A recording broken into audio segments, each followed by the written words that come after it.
treat me on it, cause we're working for the same agenda, which is to keep you dumbing down, give you all the run around with such convicts and like be careful out in space. Yeah, that vacuum hits your face. You gay bad case of rosacea. Don't punish it, Moses. White guy, eh? And you like that? Eyes, we call that NASA plagiarism.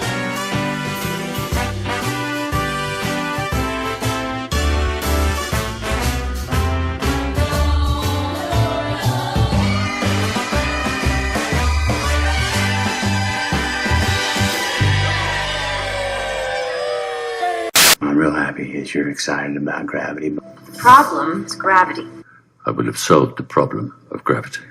He's been trying to solve the gravity equation for 40 years. The equation couldn't reconcile relativity with quantum mechanics. 2 years to Saturn. They'll be coming up on Saturn. Currently orbiting Saturn. Out near Saturn, a disturbance of space-time. Guys, looks like we'll be approaching the wormhole in about 3 hours. A wormhole? That's the wormhole. So a wormhole bends space like this, so you can take a shortcut through a higher dimension. It's a sphere. Well, of course it is. What you thought it would just be a hole. What's a circle in 3 dimensions? Sphere. If a black hole is an oyster, then the singularity is the pearl inside.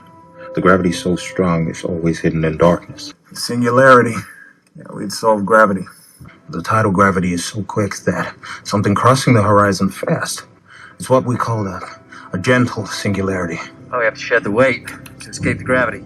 Push us out of the black hole's gravity. And the black hole that big has a huge gravitational pull. And here's a picture of fucking a duck's nose.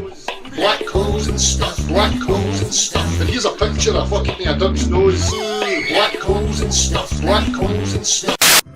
Get sucked right into that black hole. The gravity on that planet will slow our clock compared to Earth's drastically. Every hour we spend on that planet will be 7 years back on Earth. That's relativity, folks. But you knew about relativity. Oh, neither one of us have time to worry about relativity right now, Dr. Brand. Time is relative, okay? It can stretch and it can squeeze, but it can't run backwards. I could use the time to research gravity. Yeah, right. The only thing that can move across dimensions like time is gravity. To escape the gravity. The turbulence in the gravity is increasing. Gravity can cross the dimensions, including time. Apparently. Love is the one thing we're capable of perceiving that transcends dimensions of time and space. Evolution has yet to transcend that simple barrier. Accident is the first building block of evolution, but when you're orbiting a black hole, not enough can happen. It sucks in asteroids and comets, other events which would otherwise reach you. Do you have the quantum data? But something sent you here. They chose you. Well, who's they? They. And whoever they are, they appear to be looking out for us. Who's they?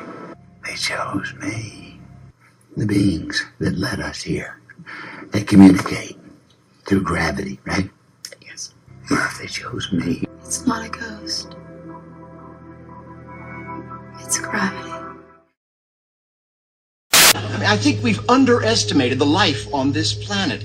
The people have so much courage. Here they are hurling through space on a molten rock at 67,000 miles an hour, and the only thing that keeps them from flying out of their shoes is their misplaced faith in gravity. Their misplaced faith in gravity. Their misplaced faith in gravity. Their misplaced faith in gravity.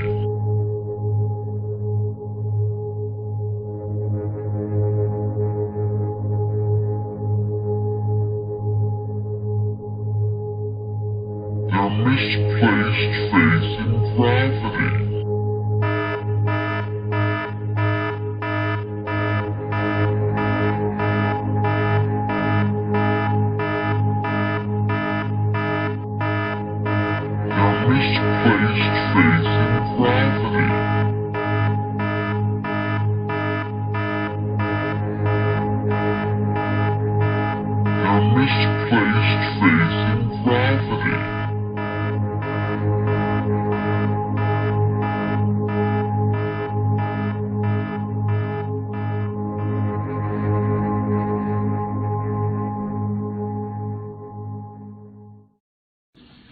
The people on this planet will swallow anything.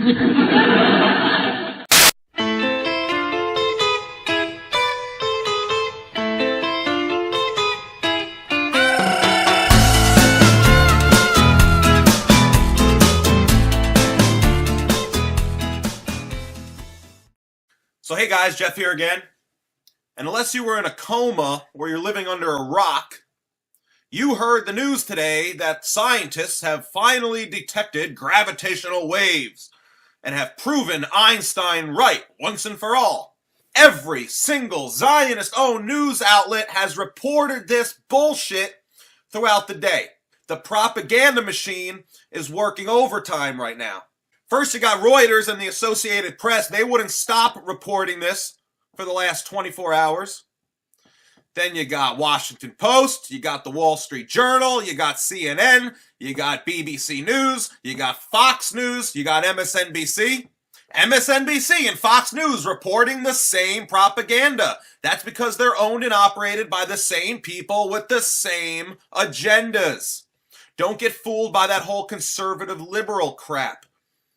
NBC News, The Telegraph, Al Jazeera, CBS News, ABC News, Discovery News, Newsweek, Gawker, Futurism. Even Neil deGrasse Tyson got in on the action today. Then you got Science Alert. I fucking love science. Even Albert Einstein himself reported on the amazing achievement of detecting gravitational waves. The propaganda machine was in full force today, and this is simply a reaction to the Flat Earth movement. This is a reaction to all the videos up on YouTube explaining how gravity doesn't exist. Gravity is a theory, an unproven theory thought up by an occultist to explain away everything that doesn't make sense on living on a spinning ball. Like why you're sticking to the bottom of it but feel upright, and why you don't feel the spin, and why you don't fall off this magical ball. Gravity was invented to explain away all common sense, to explain away everything that makes no sense on a spinning ball Earth. Okay? Even Einstein knew his whole theory of relativity was a bunch of bullshit. If the facts don't fit the theory, change the facts. That's exactly how Einstein operated. These people are in serious damage control mode. Serious damage control mode. Let's take a look at this quote from Stephen Hawking so we can understand why gravity is so important to them. Because every lie in the scientific community, or I should say the pseudo-scientific community, every lie has one agenda, and this is what it comes down to. Look at this quote. Because there is a... hold on, let me do it in the Stephen Hawking voice. Because there is a law such as gravity, the universe can and will create itself from nothing. Is the agenda becoming more clear? All the lies that come out of the scientific community all serve one agenda, and that's removing God from creation. Okay? Gravity is the false god of this false science. They credit gravity for everything. And gravity is magical. Gravity can do so many things. Gravity can make you stick to the ball. Gravity can make you orbit the ball. Gravity can make you feel upright at all times. Even when you're on the side of the ball or underneath it, you always feel like you're on top because of gravity and relativity. Throw away all common sense and ignore all your senses and trust their magical theory of gravity and their magical theory of relativity. You got theory on top of theory on top of theory to explain away another theory. This is not how science works. The scientific method has been thrown out the window. There is nothing scientific about that. Don't believe all this hype. Don't believe all this garbage that they've detected gravitational waves. This is pure propaganda.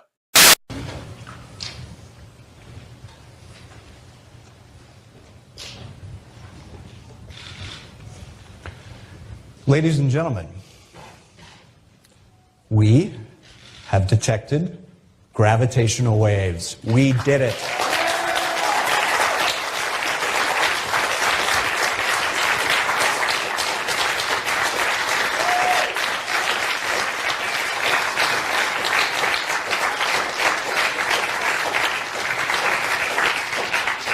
I am so pleased to be able to tell you that.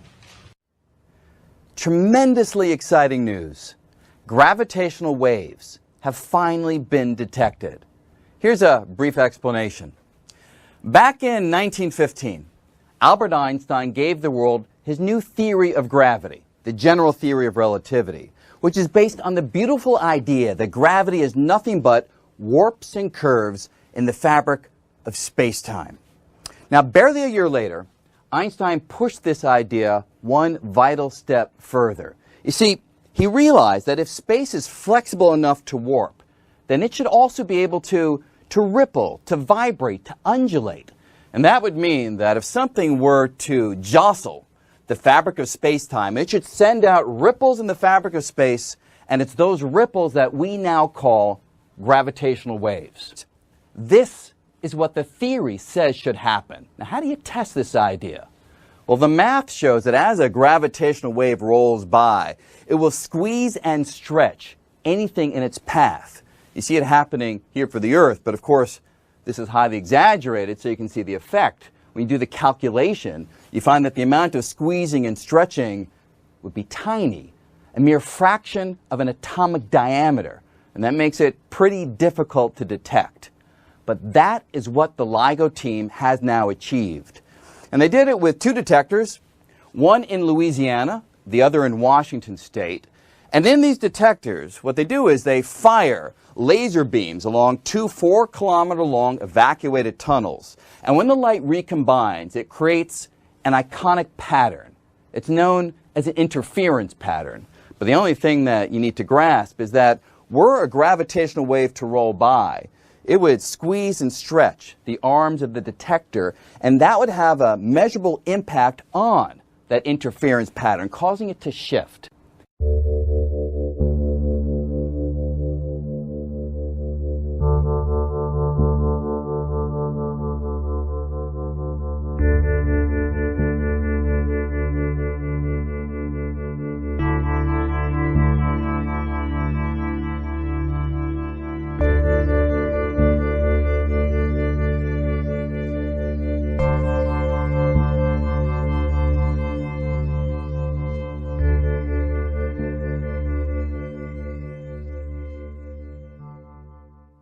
And they did it with two detectors, one in Louisiana, the other in Washington State. And in these detectors, what they do is they fire laser beams along two 4-kilometer-long evacuated tunnels. And when the light recombines, it creates an iconic pattern. It's known as an interference pattern.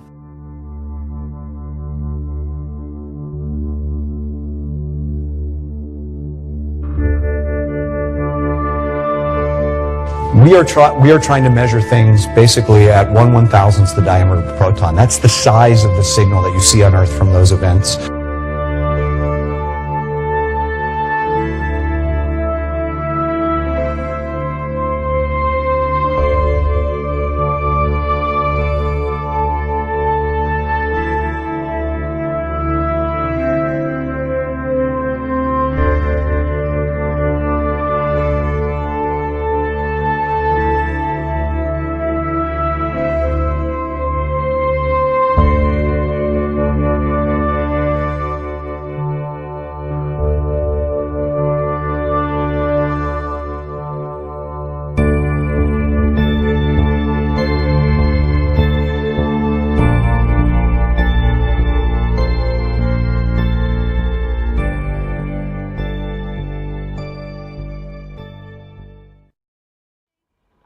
It seemed like any other morning, but on February 28, 2001, at 10:54 a.m., a tremor began to shake Seattle.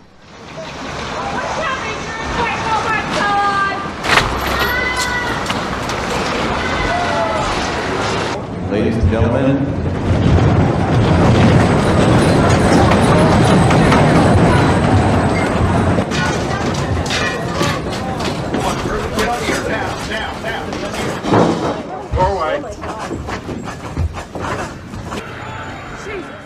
Fortunately, when it was over, there was just one death indirectly attributed to the quake. Only a few were seriously injured. The city itself escaped major destruction. Scientists know that the 2001 earthquake was caused by a rupture in the Earth's crust. But there's another, more dangerous fault line running right beneath the city's streets. We have a big fault that runs right underneath downtown Seattle. And we know it's there, and we know it's active. The giant masses of rock that meet at the fault are unstable. They're prone to sudden and violent shifts that cause earthquakes.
Well, the math shows that as a gravitational wave rolls by, it will squeeze and stretch anything in its path. You see it happening here for the Earth, but of course, this is highly exaggerated so you can see the effect. When you do the calculation, you find that the amount of squeezing and stretching would be tiny, a mere fraction of an atomic diameter, and that makes it pretty difficult to detect. But that is what the LIGO team has now achieved. Hey, Dr. D. Hi, guys. Good to see you here in San Francisco, California. I understand from the email that you want to know more about earthquake waves. Yes. I put together some demonstrations for you. Great. Let's talk about 3 different kinds of waves. The first 2 are S and P waves. They're called body waves, but they travel through the body of the Earth. Mr. Lyle showed the other treehouse detective those on the seismogram. Let me show you with this slinky over here.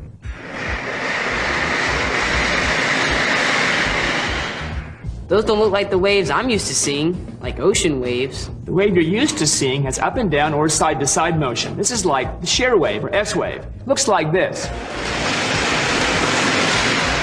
Another important difference between S and P waves is that P waves travel faster than S waves, almost twice as fast. I guess that means that P waves will always arrive first. That's right, and the difference in time between the arrival of the S and P waves help us find the epicenter of the earthquake.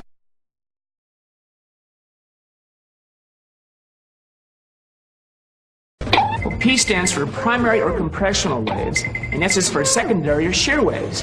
P waves make the Earth vibrate back and forth along the direction of motion.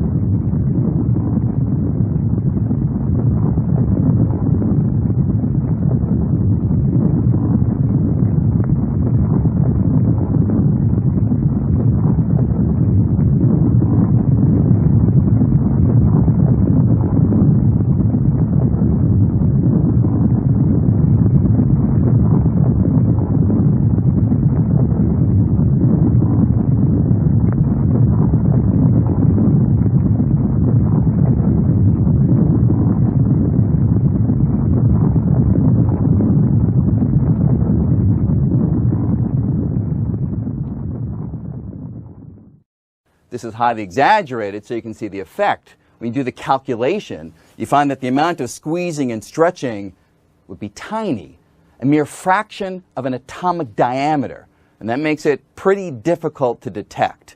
But that is what the LIGO team has now achieved. And they did it with two detectors, one in Louisiana, the other in Washington State.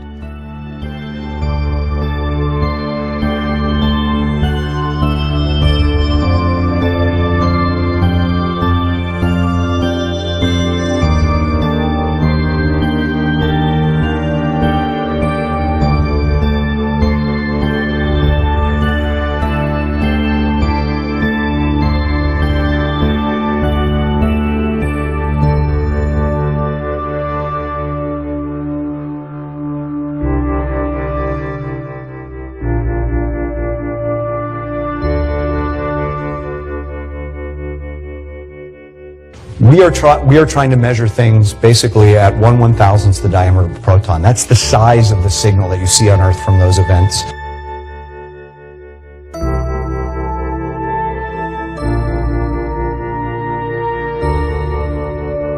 Tremendously exciting news. Gravitational waves have finally been detected.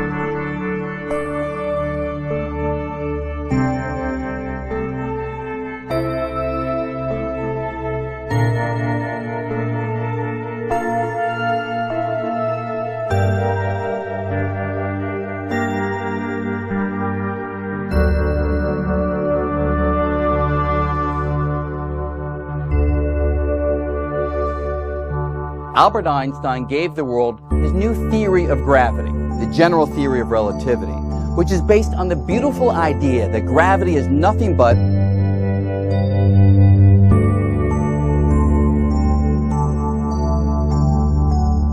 warps and curves in the fabric of space-time.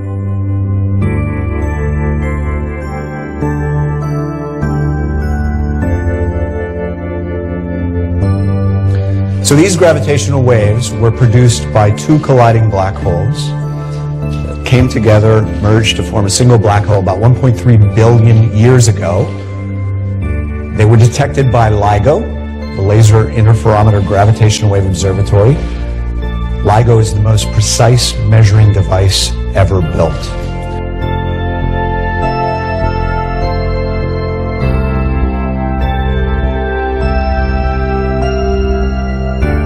LIGO is the most precise measuring device ever built.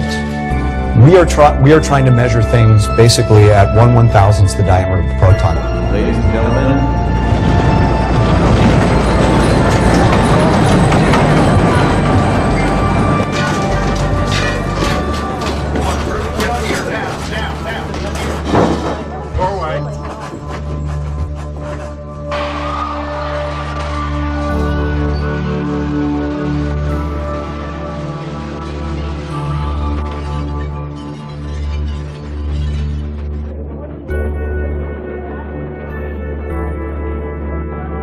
find that the amount of squeezing and stretching would be tiny, a mere fraction of an atomic diameter.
All right, and you're looking, the black holes are the black things in the middle, and you're looking at the stars behind them. By the way, this is not a Hollywood production that I'm going to show you. It is actually a real computer simulation.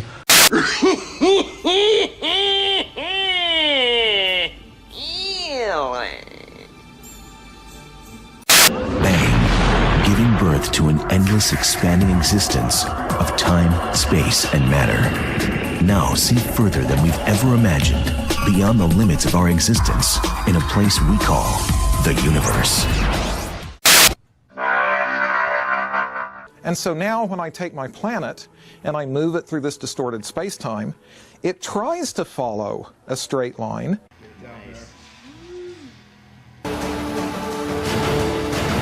And so instead what it winds up doing is it winds up moving around the central object on an orbit. It's that effect of that curved space-time that we usually call gravity. Yeah. You see it happening here for the Earth. You see it happening here for the Earth. Sure. Today, LIGO, or the Laser Interferometer Gravitational Wave Observatory, announced that they found the galactic kerplunk by detecting or hearing one of the ripples. Shh, listen.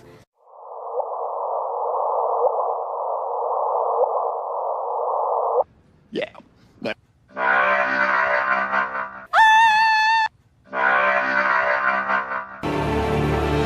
Well, imagine that this here is space. Yeah, but Where do you get this? This is my old bike shorts. Yeah, but So here I have my representation of the universe.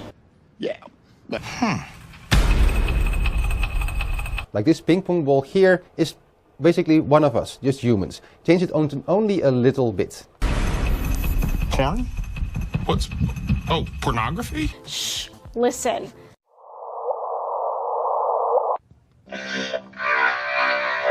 Gravitational waves! Gravitational waves!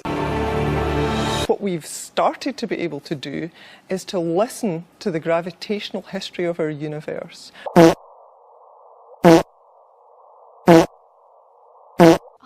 Music to my ears.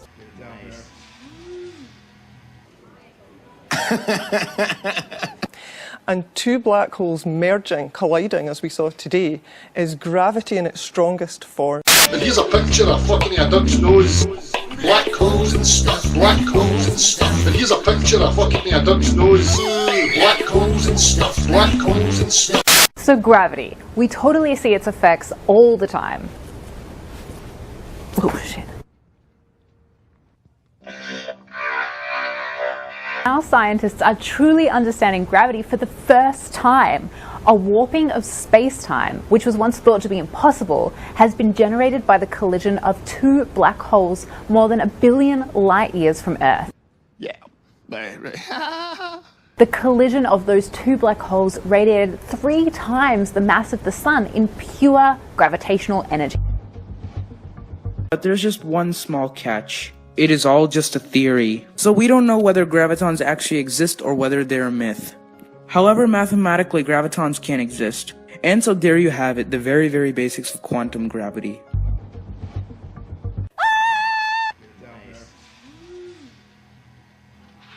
It's the brightest bud. You see it happening here for the Earth. The first direct detection of gravitational waves. And this is big. Now when I take my planet... You see it happening here. Today, LIGO, or the Laser... Two black holes merging. Oh shit.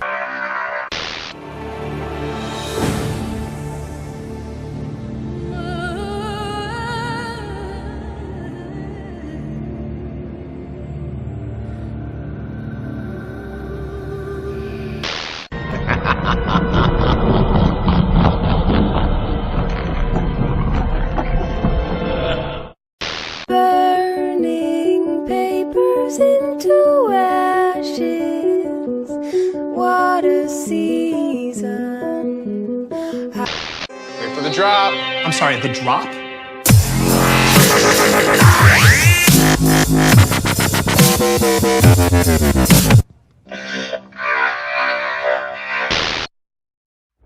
$1.3 billion years ago, in a galaxy far, far away, two black holes merged. As they violently spiraled into each other,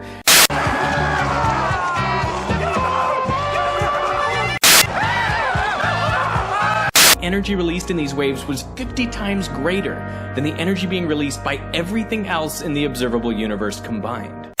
Are you out of your fucking mind? After spreading out through the universe at the speed of light for over 1 billion years, shut your fucking anus. Squeezed space such that two light beams traveling in perpendicular pipes were put slightly out of step, allowing humans to detect the existence of gravitational waves for the first time. Sure.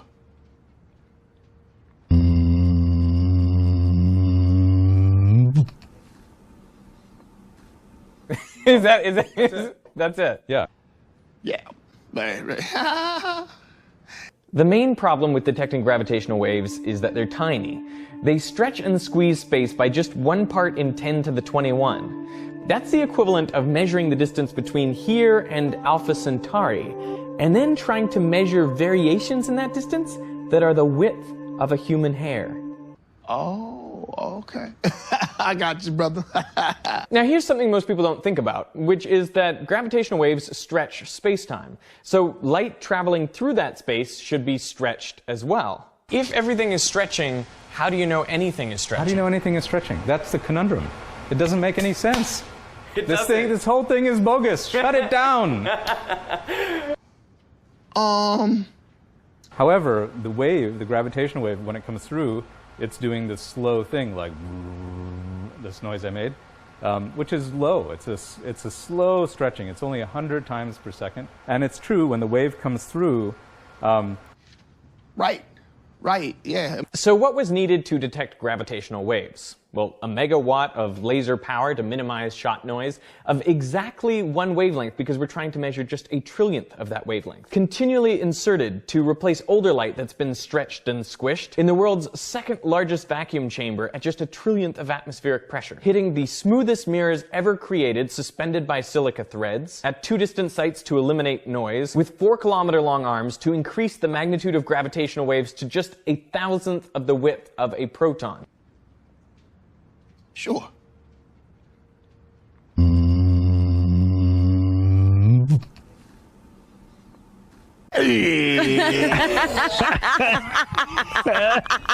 Your Honor. Take it down, man.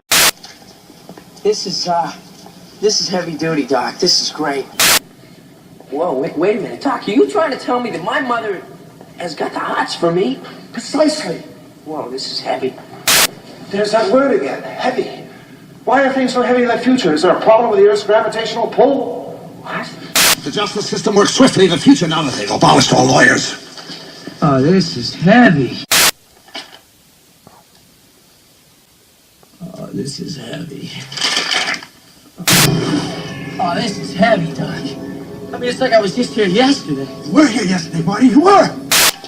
Remember, your mother is at that exact same dance with you. Yeah. Right. This could get heavy, Doc. Heavy. 1885. Amazing. I actually end up as a blacksmith in the Old West. Pretty heavy, huh? So, may not be my name that's supposed to end up on this tombstone. It may be yours. Great Scott. I know, this is heavy.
welcome. I just want to take an opportunity to say good morning, good afternoon, or good evening, depending upon where you're at. This is VP. I am bringing you this information in hopes that it touches enough people and gets enough people asking questions that they can push the research that I've already done a little bit further. The fundamentally important thing about flat Earth goes way beyond the shape of where we live. If indeed a deception is able to be set forward and have so many people believe it, the reason behind that deception is really the most important thing. And I think fundamentally that's what got a lot of people asking, why would they lie about the shape of where we live? What would be important enough to continue on a charade? It is my hope that the theory that I've been working on for 4 years helps to shed some kind of light on that, helps some people begin to see what indeed it could be. There is absolutely no point in us fighting among ourselves. The problem with disseminating information, especially when you disseminate it incorrectly, is that once people take hold of it, and then some of those people begin to question it, whoever started that information is rarely the one being questioned. Instead, what we find is we find a population of people who end up fighting among themselves, when the entire point here is the truth. Whether you believe in globe Earth, flat Earth, concave Earth, hollow Earth, it don't matter. The point here is that at least enough people are asking questions. It's that pursuit of knowledge that we're all after. It's only in the pursuit of knowledge that we are going to have any kind of hope in figuring out what it really is. The minute we stop questioning, that's when we're all in trouble. So you can hate on us however you want. You can call us all the names in the world. It's not going to stop anything. Zero. We're going to keep on inquiring. We're going to keep on searching out the facts. And we do that for the best of all of us. Because Lord forbid, those who believe in the globe should be proven wrong. I want to see it when you sit down in your chair and the revelation cross your mind and you've finally been proved wrong of everything I thought was incorrect. Before you ever get there, there's been enough of us who have set us down in that same position with the hopes of answering that one question, so you don't have to struggle the same way. So that maybe there's a clearer picture one day. If not for you, let's hope it's there for your kids. Because if most of you who watch this already have kids, it's one thing being lied to yourself. Are you cool with your kids being lied to? Is that all right with you? Them being misled, them being diverted down a path that's incorrect, that stops them from understanding this world and what it really is, prevents them from having the clear view? Because it's not cool with me at all. I have racked my brain for 4 years strong before I ever made another video to help narrow this down. I hope you appreciate it. If not, I'm sure in the comment box, those of you who are still skeptics, those of you that do not see the point in the truth coming out, even though it's to your own benefit, I could have been stubborn and kept it to myself. I could have been the only one watching and let everybody else fall right off that cliff. Because I don't know you, just like you don't know me. But the one human decency, the one common thread that we have, is that we are all in this together.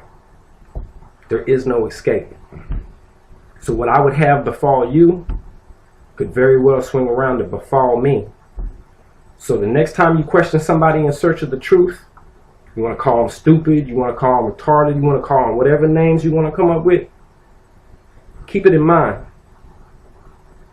that not knowing the truth might very well come to bite you in your ass. Enjoy. The theory of a surrogate civilization. What if we have become a surrogate civilization and our world is being used for the creation of another, a new civilization who from the very beginning will know the very best of our technological achievements? And so the need and desire of those who run this world to control all of us within it can best be understood in these terms. The world as we know it and all of the people within it have for some time now been used as a labor force in order to fund and supply the elite's secret endeavor, and we are expected to continue to supply and fund its growth for as long as they are able to fool us into doing so, because it is no longer important for them to prevent this world from an eventual cataclysm or catastrophe, but rather it serves their need to do away with us once our purpose has been served and their objectives have been realized, which means that if we wait until that point to start realizing that the world around us is indeed a lie and that we were deceived, then it will be too late for even our awakening as a people to prevent what we will have allowed to befall us. Meanwhile, they will have the time to have either left or be leaving to inherit a more technologically advanced new world and civilization, one with a new origin story that has absolutely no cultural ties to our own,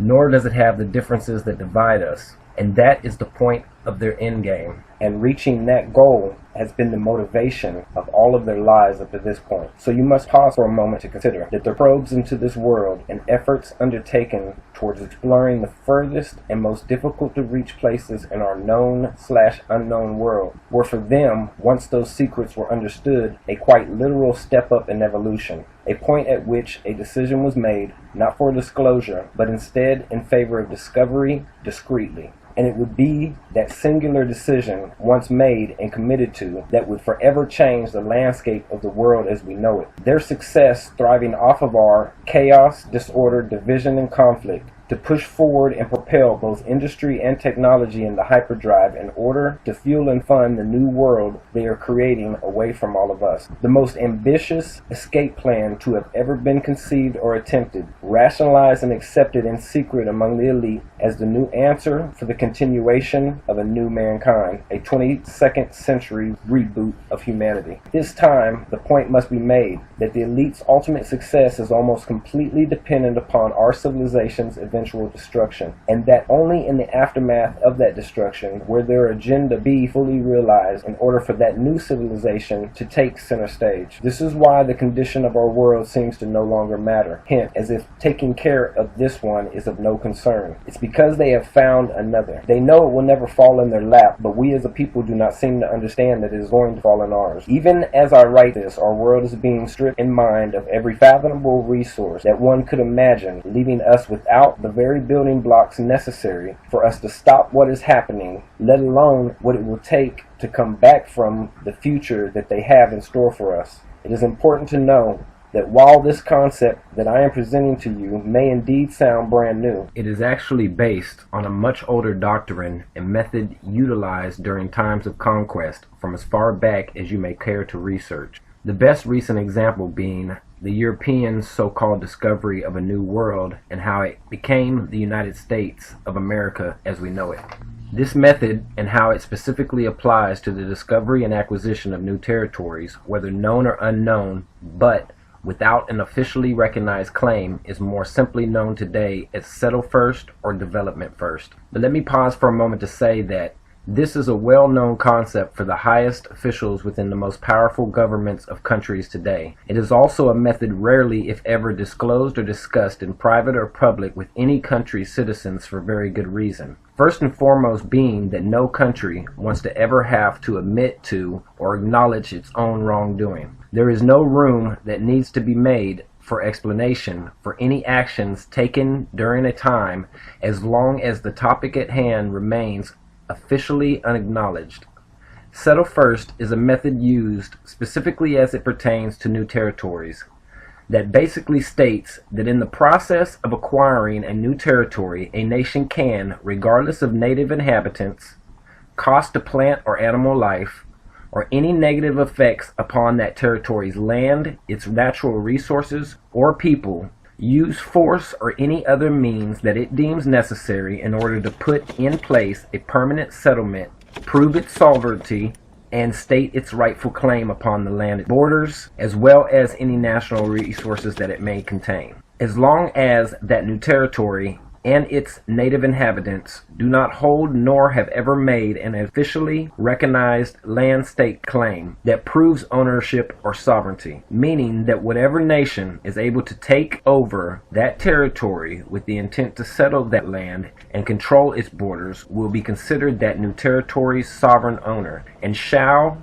be officially recognized as its rightful claim holder due to its continual occupation, control, and peaceful display of sovereignty over it. Period. And this should sound familiar because it is the basic framework and technique used by the first European settlers during their conquest for America. It also explains the reason for killing, displacing, and enslaving the native aborigines that were occupying North America long before their arrival. This includes the rewriting of those native cultures' history, birthplace, and other important factors of their culture in order to avoid any future claim that could be made by those natives once the takeover was completed, thus making America itself a topic that has always been shrouded and built upon its own deceptions, cover-ups, and lies from the very start of its conception. Having used its structure of government, willingness to deceive, questionable practices, and advancements in technology against everyone and everything that has ever stood in the way of its agenda. Not only back then, but stretching across time all the way up to what we find ourselves facing now in the present day regarding our own government. And into the future, it is poised to continue on. And it should come as no surprise to learn that the method of settle first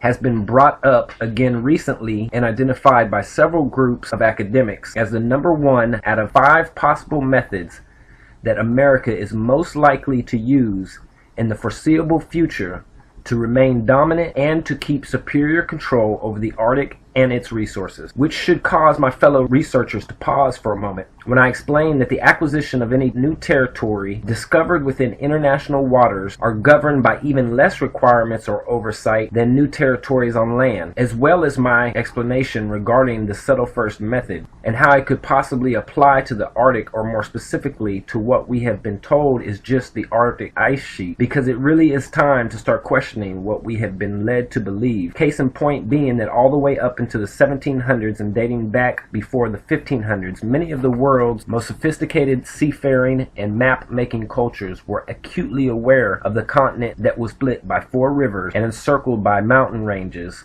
a spiritual place that contained a magnetic mountain at its center called Mount Meru, that just so happens to have been located exactly where we are told that only the Arctic ice sheet exists today. The purpose of this video is to answer the question of why would they lie to us about the globe model of Earth? And why not tell us its true shape if indeed it was flat? Why would they lie? And indeed, it's a good question. A question, in fact, that deserves an answer regardless of its complexity. So now that I have laid the basic foundation upon which the answer lies, let me continue. After 4 years and countless hours of research and cross-referencing, the most probable and statistically founded reasoning based upon all of the lessons learned from the past, including the first documented conquests ever recorded by man all the way up into the last, ending with America and then America's fight for independence, before then turning its sights towards becoming the world's strongest superpower, it is safe to say that this country is perhaps the most well-versed in history when it comes down to getting whatever it chooses to set its sights upon, and will stop at nothing in order to achieve its goals for the elite. The evolution of America goes way beyond even that which we are able to see, and it's there that this picture becomes even more in focus once you can piece together America's MO, or mode of operandi. I can remember my late father used to tell me to use my eyes, not my mouth, and went on to explain that the most advantageous position for a man is when, by choice, a man decides to keep what he knows, what he sees, and all that he has learned to himself. For as long as he is able to remain silent, no one will know what he is thinking, nor what actions that he may choose to take, which ultimately forces his opposition to underestimate him and or overlook his true abilities and agendas, which in turn causes them, the opposition, to error and expose themselves, thus leaving themselves vulnerable to that which they do not have reason to see as a threat. So true to form, the longer a man can keep what he knows to himself, the more of a threat and the more in control he actually becomes. And with that being understood, let me point out that America's evolution has taken that logic much further than any man, light years further in fact, to encompass all foreign and domestic people, including all government. America has developed tactics like the telling of things in reverse and has been gradually implementing them on a scale never before seen in all of mankind. That began with the lessons learned through conquest that were then merged with and cultivated right alongside of the lessons learned through the manipulation and influence placed upon all early forms of written print, communication and media, continuing on through radio and television broadcasts until when, in 1969, it learned the most valuable lesson on how it could use the development and creation of film and its subsequent broadcasts across television networks to fool an entire world into believing whatever narrative it chose to portray, like the moon landing, which was the defining moment whereby it learned how to manipulate human consciousness into believing whatever version of reality that it wanted people to believe or accept. Pandora's box had been opened, and from that point on it has been used to shape by way of design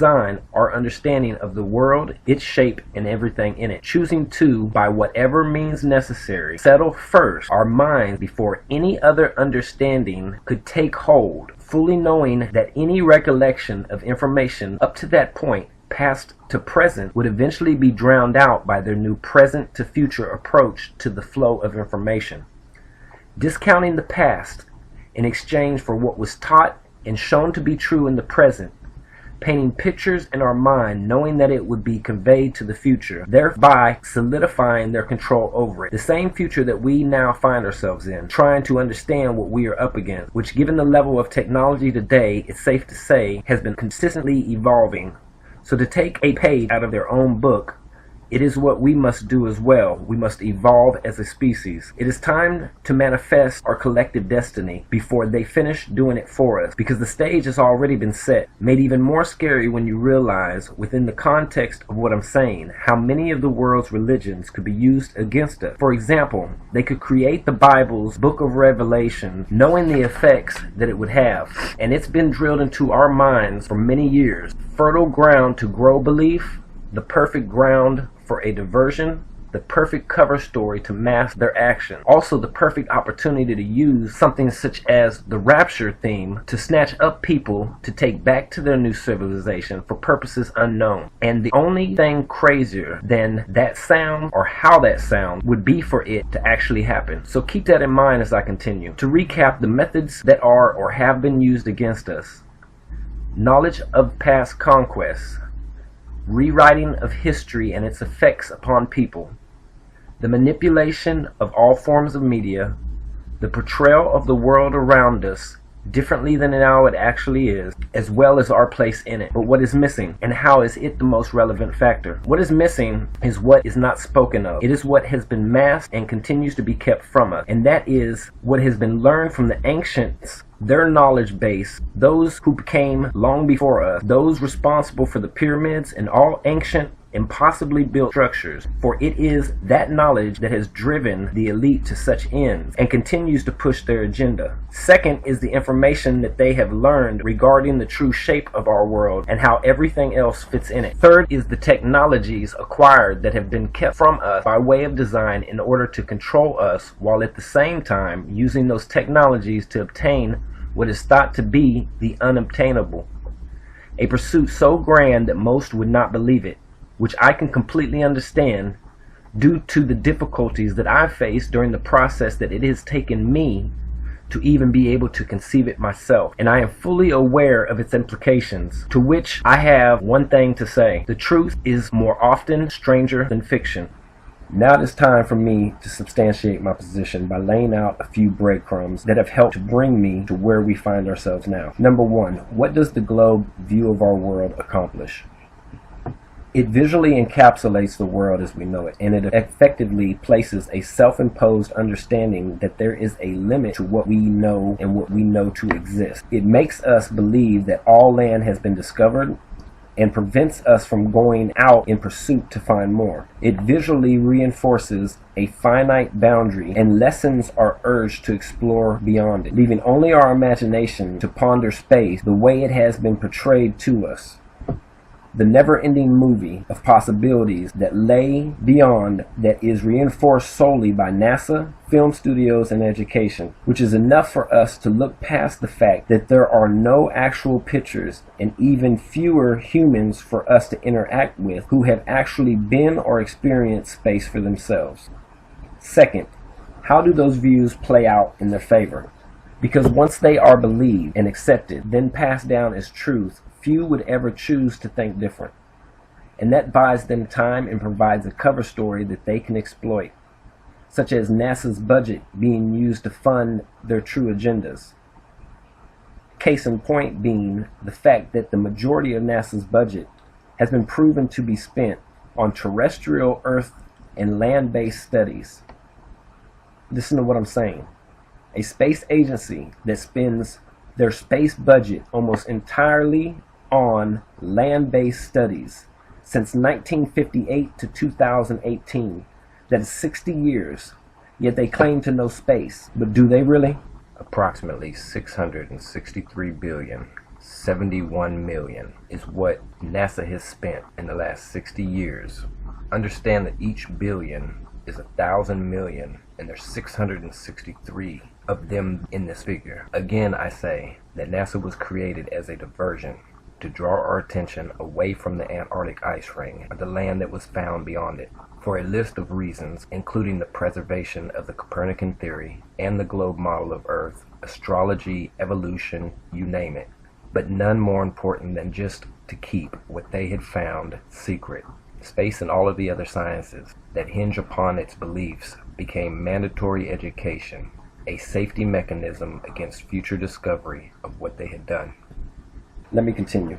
Because space and how it has been portrayed has allowed them through visual aids and media to use our imaginations against us. So vast in its size and its content that our minds are kept busy conceiving an infinite number of space possibilities, hook, line, and sinker for the fishermen of man's mind. And they just keep throwing it out there because they know we're biting. And it's no different than a drug for which they've built a hunger or a yearning for, knowing that we will be back, appetites ready and willing to believe what only they have to offer, space, even though it's all just a magic show and their sleight of hand is rehearsed. NASA is insulated by corporate interests and industry due to their own culpability that comes with being an accomplice. Whether it's the corporate interests that profit and portray or industries that provide, they are all in it together, and this is how it happened. Once corporate interests and industry realized what NASA was doing, most likely a result of knowing the tolerances of what they were subcontracted by NASA to provide, and asking questions when NASA's claims went beyond those known tolerances or capabilities, both corporate interests and industry realized that they had become complicit in NASA's deception and would be looked upon as an accomplice. So a deal was made. A mutually beneficial agreement was reached. Consider this, if you will.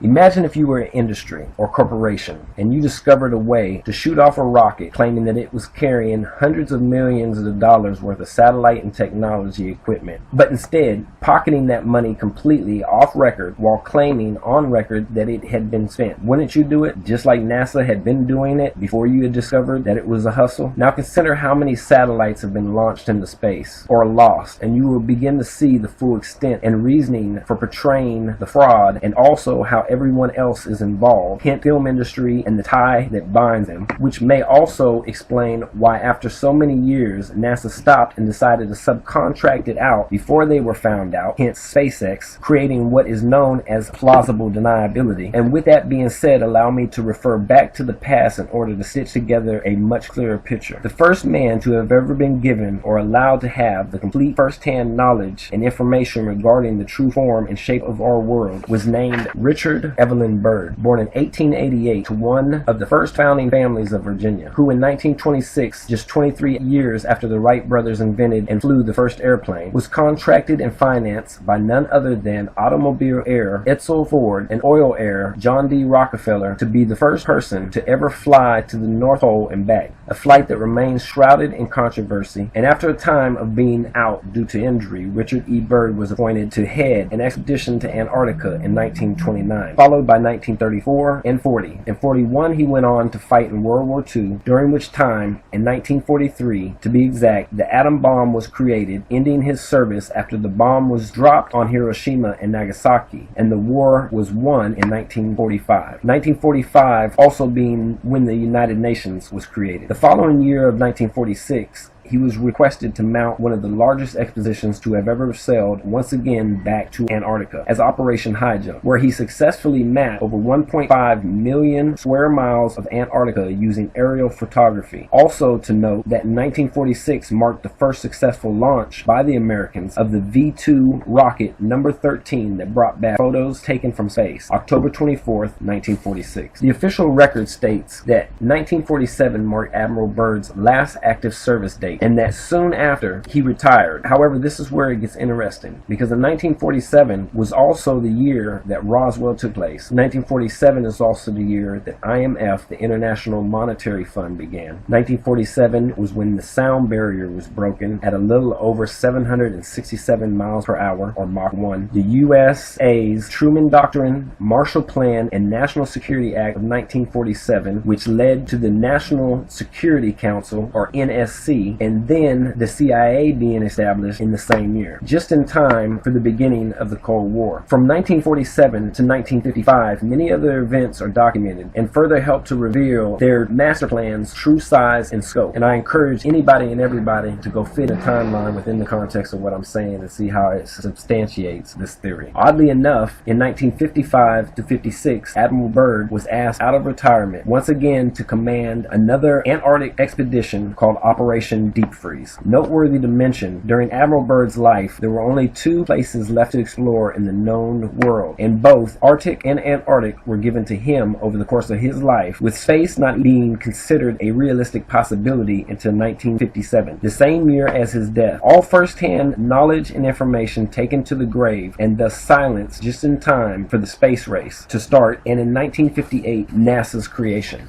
After Byrd's death, all further knowledge and explorations were strictly controlled and compartmentalized, never allowing any one person to know all of the pieces. And by 1959, the U.S. brought out the Antarctic Treaty, signed by 12 countries on December 1st, which was really a control mechanism, clearly stating that no person or nation would be allowed to ever build a permanent settlement upon the continent, thereby preventing any future nation from being able to claim sovereignty over any perceived claim, which is the reverse of the settle first method, a way to secure it without drawing attention or conflict to the continent, giving each nation its own space for non-invasive research, while at the same time placing limits upon the amount of fuel and resources that they could bring onto the shore to limit the range of how far they would be able to travel, effectively cutting off what they had found from anyone ever reaching it. And as far as the Arctic was concerned, they knew what was there and that they were much more technologically advanced than us, so they monitored and limited air traffic and put in place the DEW line, distant early warning, which became operational in 1957, the same year as Byrd's death. And after closing off both the Arctic and Antarctic, the upper atmospheric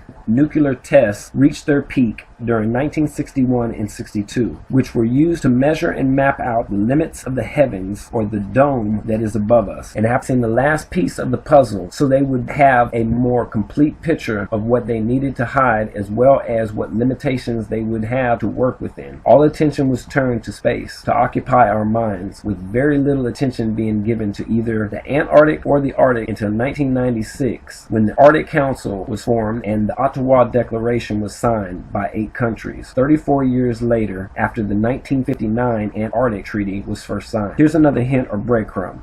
Ask yourself, if the globe model was correct and the majority of land sits above the equator, then why did 12 nations sign the Antarctic Treaty in 1957, but only 8 nations signed the Ottawa Declaration for the Arctic in 1996, 34 years later? It is my contention that as a result of Admiral Byrd and the discoveries that he made, the true form of our world, as well as what was beyond it, became for the U.S. what we know as the final frontier. However, a choice had to be made and a direction decided. So going back to the settle first method, it was agreed at the highest levels of military and government to hide the truth from the world and its people so that it could prevent anyone else from interfering, questioning, or challenging its efforts until it was able to investigate, explore, and also lay claim to whatever it was able to find first. This time spinning the subtle first mythology around to mean by any means necessary, by including us, regardless of any negative effects that it could have upon its own people, land, or its resources, choosing to use any and all things at its disposal in order to further their agenda for mankind. However, it seems that whatever they found was so great that it was decided that it would be in their best interest to mislead the world rather than to disclose their findings, as well as their efforts, including the reasonings behind how and why so many resources were used. And that is how and why NASA and space were created, to become a cover story drawing attention away from their true tasks while funneling all of the funding and resources they could ever need to complete their mission, using space as a metaphor for what was already taking place past the ice boundaries of our known world. This is the only conclusion that best explains all of the many unanswered questions that many of you have been asking. For example, why the sun simulator was created and has been seen being tested in our skies. Not only that, but the fact that we have found the patent. It could in fact be for a land beyond the reach of our sun's light, to be used as either a supplemental or secondary or even a primary light source to mimic the cycle of our sun here in order to produce crops there in a normal or expedited growth time span. But this is just one out of many things that have remained out of place and unexplained. It is my hope that once my theory of the surrogate civilization is heard, that it will spark both believers and skeptics alike to do further research to answer the questions for which up to now we could not find answers to due to our lack of proper context.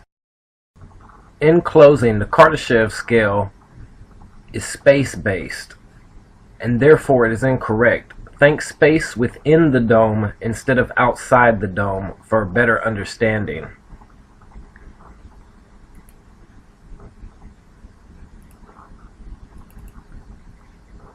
We are considered to be a type O civilization. They are trying to leapfrog the world we know by creating a type 1 civilization. It is their new world. The New World Order is the place that we occupy as a resource under their new world. We are being used as the energy and material source for their new world. Every lie has been designed to keep us from figuring it out, to keep us unaware and unsuspecting for as long as possible. They know that the only way to succeed will be to engineer our destruction, because if we ever found out what they had done, they would lose control of us forever.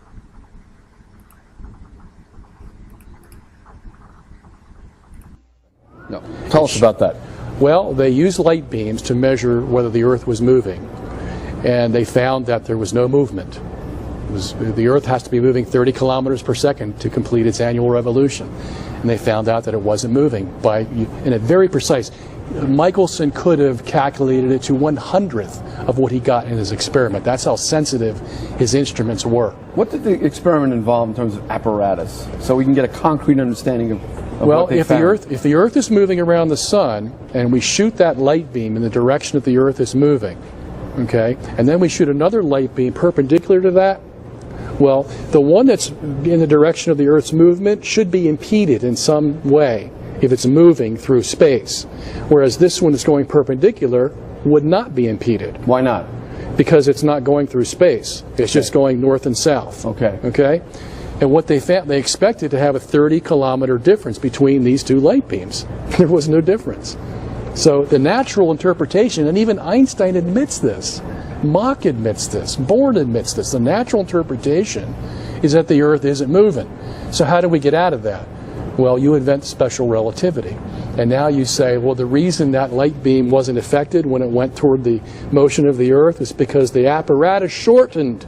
Huh? Yeah, Michelson's apparatus shortened as it was going with the Earth in its orbit around the sun. No, wait, you're telling me that the contraction of mass yes. was invented to explain away the results of the Michelson-Morley experiment? Yes, and that's what my book will tell you, and it's been admitted by all the scientists. Well, isn't there any experimental confirmation that as you approach the speed of light, there's a contraction effect? The impression is that there's all kinds of experimental confirmation. That was invented. There's no proof to it. Really? Yes, all the physicists will tell you there's no proof. Not that I'm surprised, you understand. Yeah. I know what the scientific community is capable of in terms of mass deception. Evolution is a mass deception. But I wasn't aware that they don't really have any even purported scientific confirmation in terms of physical measurement. No, nobody of the contraction effect. Nobody measured a contraction.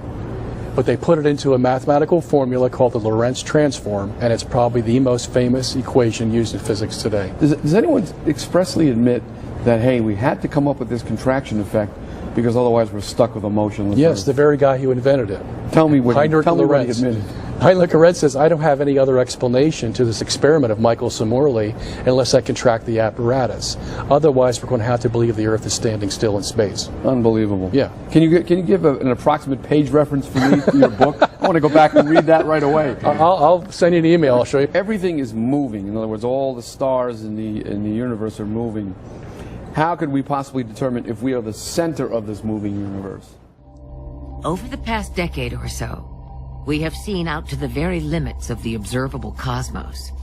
We've mapped its largest structure, the cosmic microwave background, the oldest light in the universe according to the standard Big Bang model of cosmology.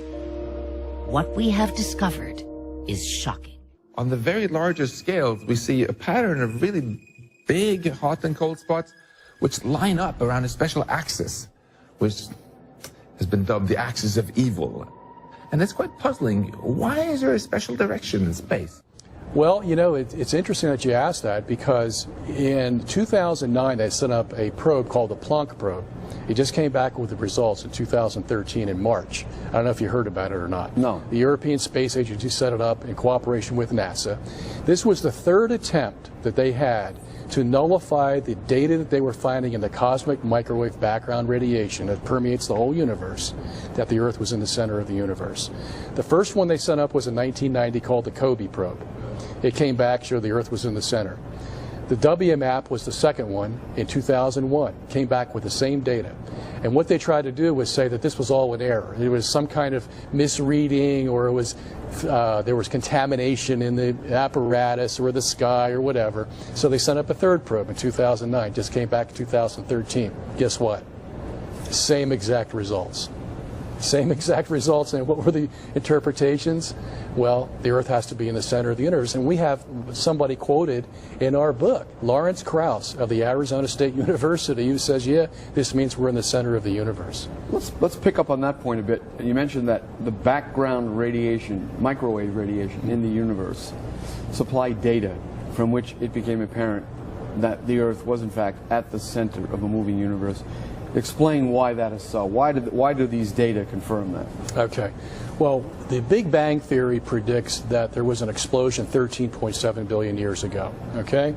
So if there was an explosion, then that means the explosion had to come out equal on all sides of the sphere.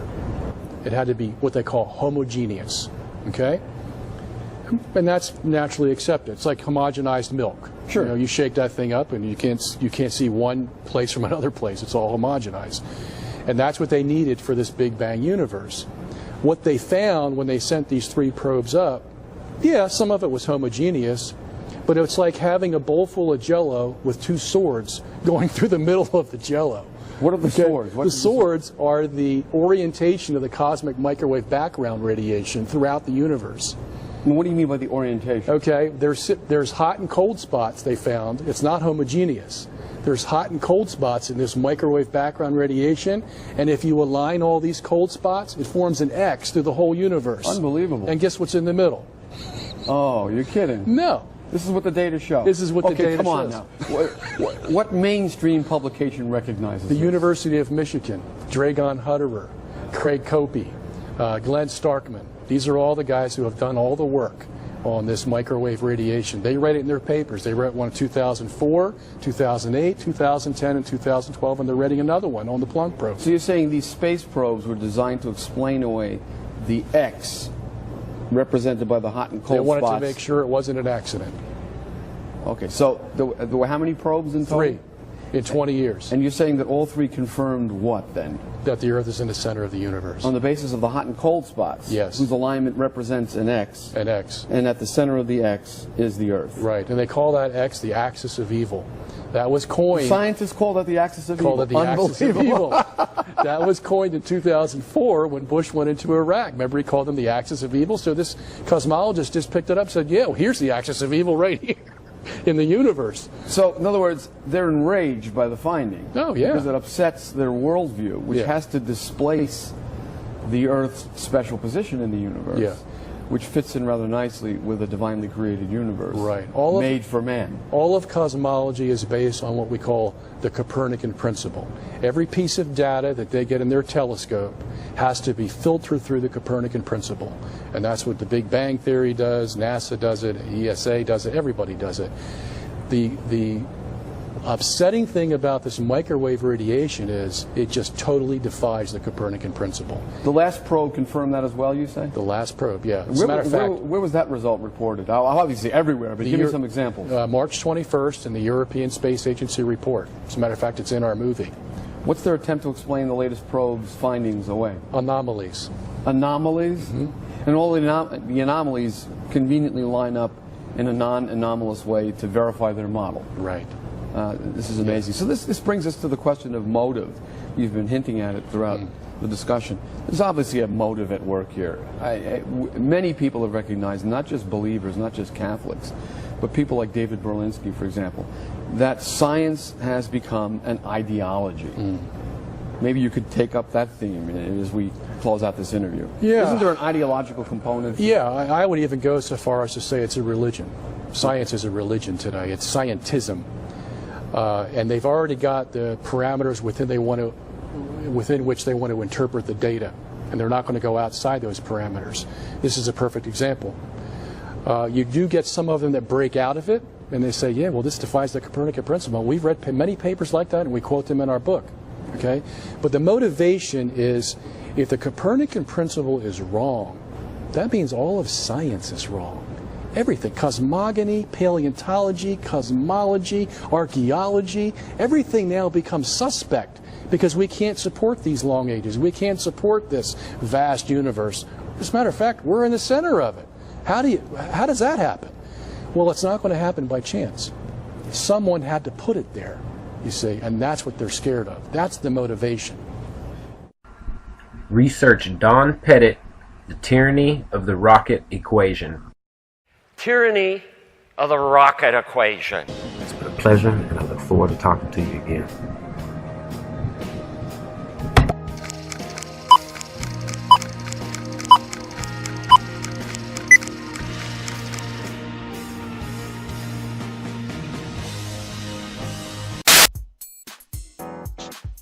Today I want to talk about perspective. Perspective has several different definitions, and today I want to focus on all of them.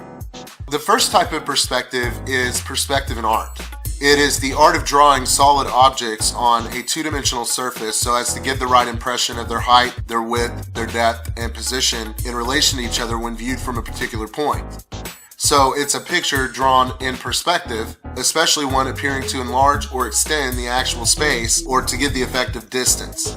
Most of us have had a basic art class, and one of the first things you learn in art is to make something realistic, you first have to consider the object of focus and their correct size in relation to distance. If you paint a picture with the wrong perspective, it's not going to make any sense. Unless, of course, you're doing it deliberately to obscure someone's perspective or to make them think outside of the box. So an artist like M.C. Escher is a great example of that. But what about real perspective? What about the way that we see things in the real world?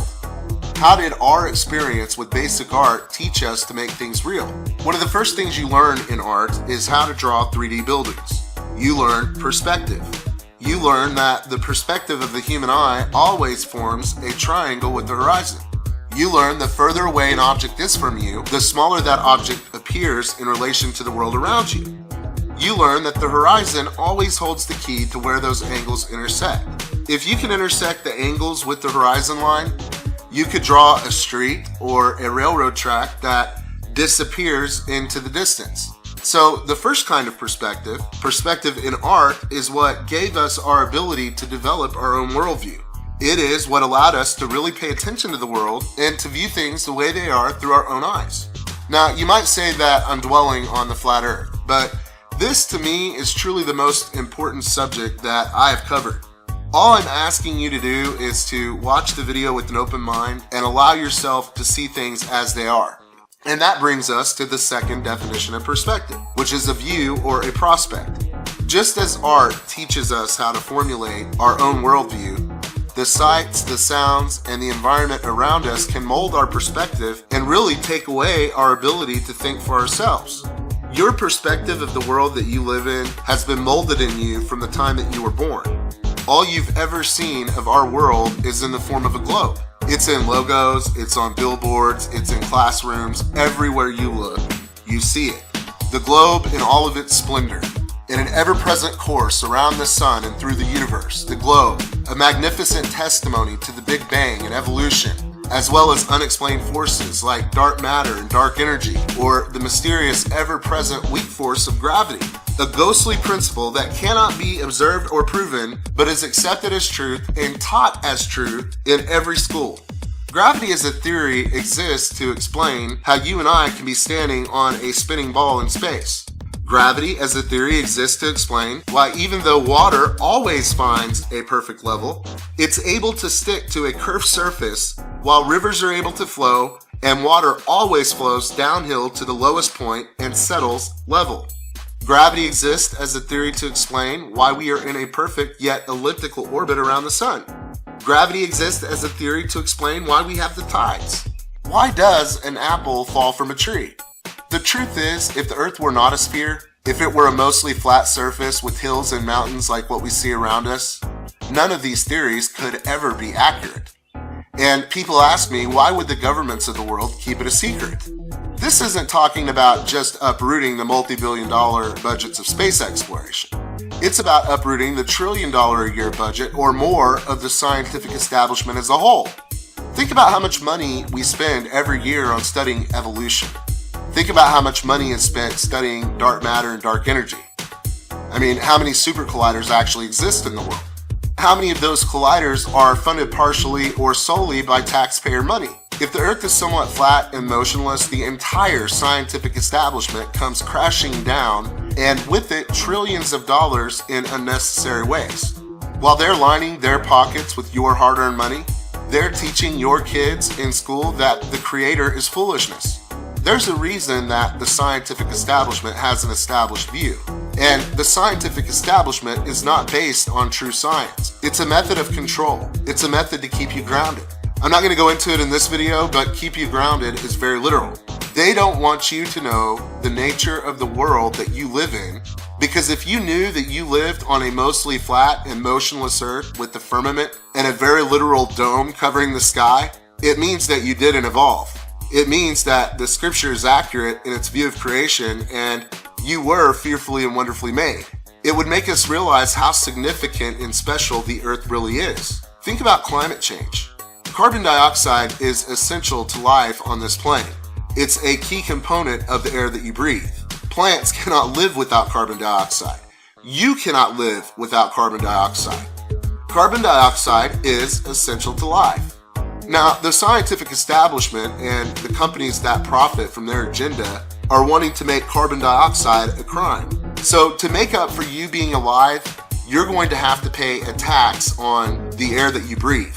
Not only that, but they're buying up all the water. And they're telling you that water's in short supply, so they can charge you a premium for that water in the future. This inevitability has always been the goal of those who gain power and control. People are motivated by power when money is not enough. When you achieve a certain point of financial success, having more money doesn't mean anything. You could have a lot less money and still have everything that you ever wanted. Power becomes the rush. Power over other people is what drives the human being that achieves ultimate power and control. And the ultimate goal of individuals with power is to control all of the people. It's to make the world a slave, even if the intentions are to be a good master. The point is this: The whole of the scientific establishment is built on a false premise. The scientific establishment wants you to believe that there is no God. They want you to believe that there is no hope, that you're an accident, so you might as well live it up. Don't worry about morality because it's relative. They want you to believe that God is a joke. According to the scripture, the creation is a direct result of the Word of God. Out of all of the things in the Bible, creation is one of the things that come as a direct result of His Word. The Ten Commandments are another example of the direct result of the Word of God. The Bible tells us to believe on the name of the Son of God. John chapter 1 tells us, in the beginning was the Word of God, and the Word of God was made flesh. This Word was Jesus Christ. So what does it mean to believe upon the name of Jesus Christ? Revelation 19, beginning with verse 11 says, "And I saw heaven open, and behold a white horse, and he that sat upon him was called Faithful and True. And in righteousness he judges and makes war. His eyes were as a flame of fire, and on his head were many crowns. He had a name written that no man knew but he himself. And he was clothed with the vesture dipped in blood, and his name is called the Word of God." Now, here it says that the resurrected Christ in heaven has a name that no one knows, but that his name is still called the Word of God.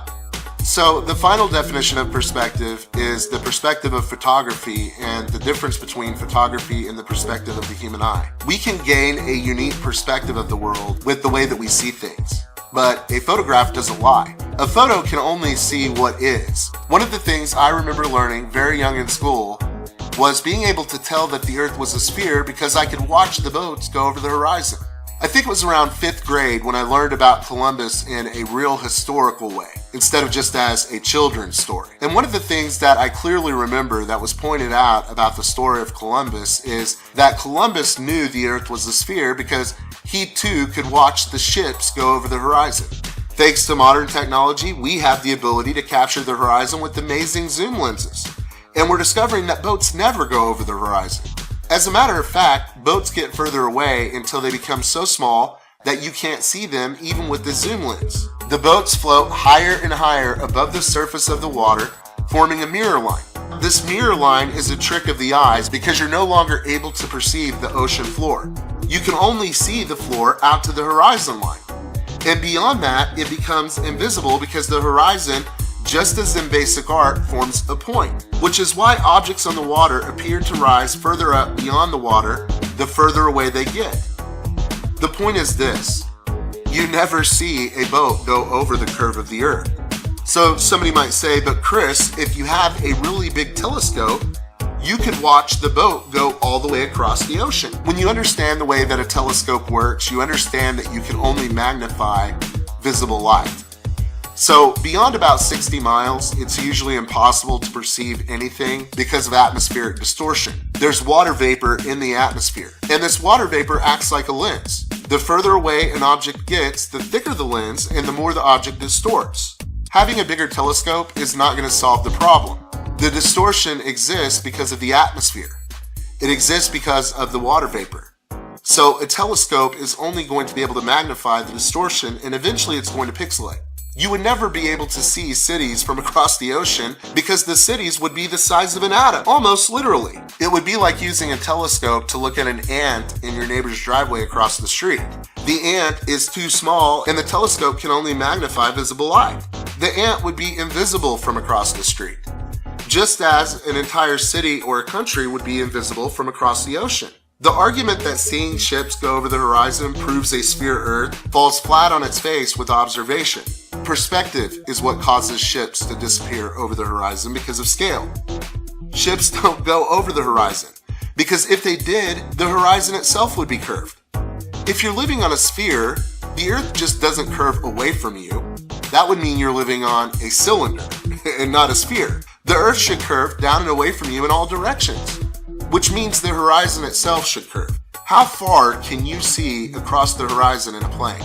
Not to the horizon, but across the horizon. You could see at least 1,000 miles from end to end if you're at 35,000 feet. The diameter of the Earth is only 12,000 miles.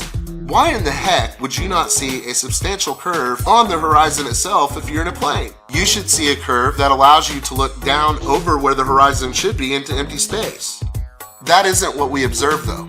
Our perspective has a lot to do with the way that we perceive the world that we live in. and I want to continue talking about it. NASA forgets to consider perspective when creating images of the Earth. If you don't know it by now, all of the NASA images are created by artists. None of the so-called NASA photos are actual pictures. And I'm not saying that NASA is not in low Earth orbit. They've never been beyond low Earth orbit. They cannot get a real picture from a million miles out. They failed to consider in this picture that the moon is 250,000 miles closer to the satellite. That is a quarter of the distance. If the satellite were to zoom in on the Earth when the moon was between the Earth and the satellite, even though the moon is smaller, the moon would match the Earth's size. It would be much, much larger in the picture than it is. So in closing today's video, I want to do a thought experiment. I want you to imagine a clock in the sky above your head. The motion of the clock represents the motion of the Earth. Imagine the hands of the clock spinning the opposite way, so they're spinning counterclockwise. If you're in the northern hemisphere, this is the motion in the sky if you're looking at Polaris. Now I want you to imagine the hands of that clock extending up and over the horizon. Look to the south. Is the clock still spinning counterclockwise? Look west. Is the clock still spinning counterclockwise? The only way I can perceive an opposite or a clockwise motion of the clock moving counterclockwise in the sky is if I were to rise above the clock and look at it from upside down. The only reason people in the southern hemisphere supposedly see the sky rotating clockwise is because they're supposedly standing upside down on a ball. Which means that I shouldn't be able to detect this motion from the northern hemisphere because the only motion is the motion of the Earth. So how could I possibly perceive that motion if I'm standing on the top of a ball? The fact that I can see the motion means the southern hemisphere is not upside down. If the southern hemisphere were upside down and the motion in the sky of the southern hemisphere was actually clockwise instead of counterclockwise, which is exactly what we see in the southern hemisphere from the northern hemisphere, the sky would rotate counterclockwise south of the equator just as it does in the northern hemisphere, and we would have never had this discussion. If the sky is spinning, the sky is actually spinning counterclockwise. But if you're standing upside down on a ball, the sky appears to rotate clockwise because you're standing upside down. If the sky is rotating clockwise and you're standing upside down, the sky would appear to rotate counterclockwise. And visually, you could make it work both ways for those of you who are able to think about these things. But the point I'm making is that there are two motions in the sky. And if there are two motions in the sky, the Earth is not spinning. The fact that I can see the two motions in the sky is what led me to believe that the Earth is flat and motionless. I can see the perspective of someone in the southern hemisphere from the northern hemisphere. So there is no need, due to the motion of the sky, for the southern hemisphere to be turned upside down because they see exactly what I see from the north. And it's the reason why every ancient culture believed the Earth was flat and motionless. Even the Sumerians, who were able to map out the position of all of the planets, including Pluto, were able to determine that the Earth was flat and motionless. This is a very important conversation that needs to continue to take place, and I'm going to continue to talk about it. I am going to continue to cover the Mandela effect and other things. There are other things that are going on in the world that I want to talk about as well, but I don't believe the flat Earth is something that should be overlooked.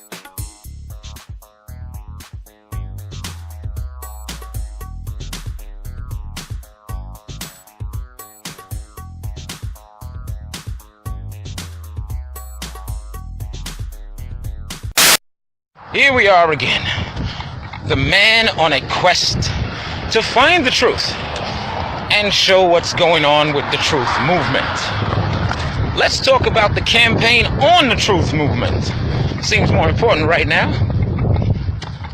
Instead of accepting that we found out the truth, they would rather build a campaign to try to make us all look crazy. That the reality that we experience, they're saying, is not the reality we experience. They're saying, due to perspective and science and physics, we don't know what we're looking at. Do you feel like you can't see what you're seeing? And let's talk about how all the FE groups have been conquered and taken over by ball believers.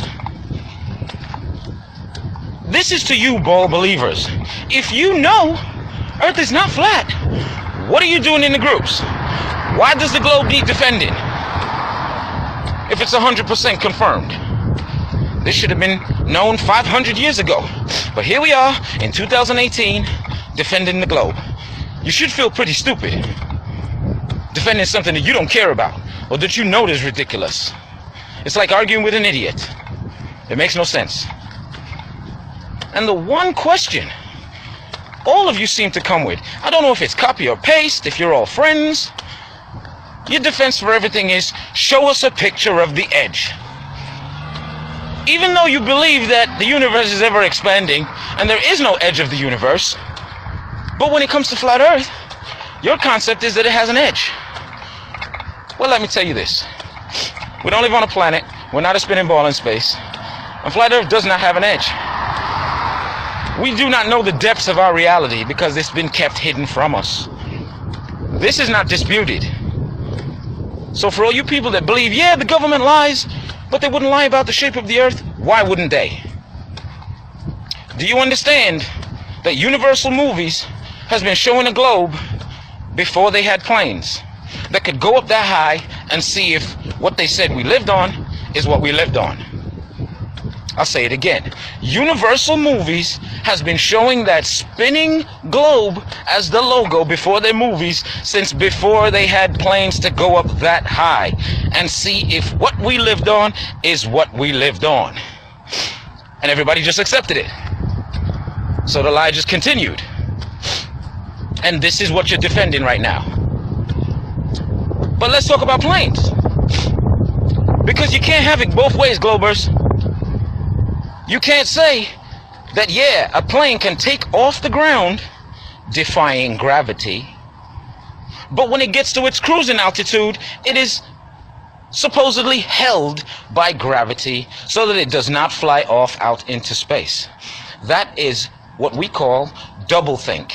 And any ounce of intelligence would tell you that when a plane is flying straight around a spherical surface, it would have to dip its nose to account for that curvature to complete the circle. Or else the artificial horizon would tell them that the surface was moving ever away and down from them. So they would have to account if we lived on the elusive ball. But we don't live on the elusive ball. We live on a flat world, okay? Stop fighting against intelligence. FE is trying to show you every day and let you know that you've been lied to for over 500 years. And they're going to continue to lie to you for the next 500 years if you don't accept this right now. Just accept it. And I love all the great work that all the FEers are doing. Too many people to name, I can't name you all. But keep it up. Because even though there's a campaign on putting us out, they're repressing posts, repressing comments. This is supposed to be freedom of speech. It doesn't seem pretty free. I feel like they're trying to put us in a box. But it's too late. The truth is out. People are waking up. There's nothing you can do about it right now. The holders of the lie and the gatekeepers, they don't even have to defend their pseudoscience bullshit. They have all you globe believers to defend it for them, without no personal experience yourself, other than textbooks. Now, every single textbook I ever saw, science book, okay, I never saw a real picture of space. Did you? No, you didn't. So you're defending memes. But you have a problem with flat earthers putting proof in memes or using memes as proof. You've been looking at memes all your life, and you're defending them.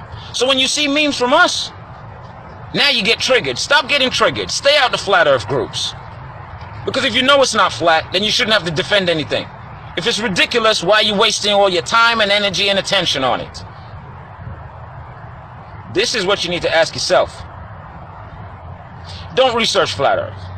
Research the globe and the ridiculous theories of the globe. Here's something to look into.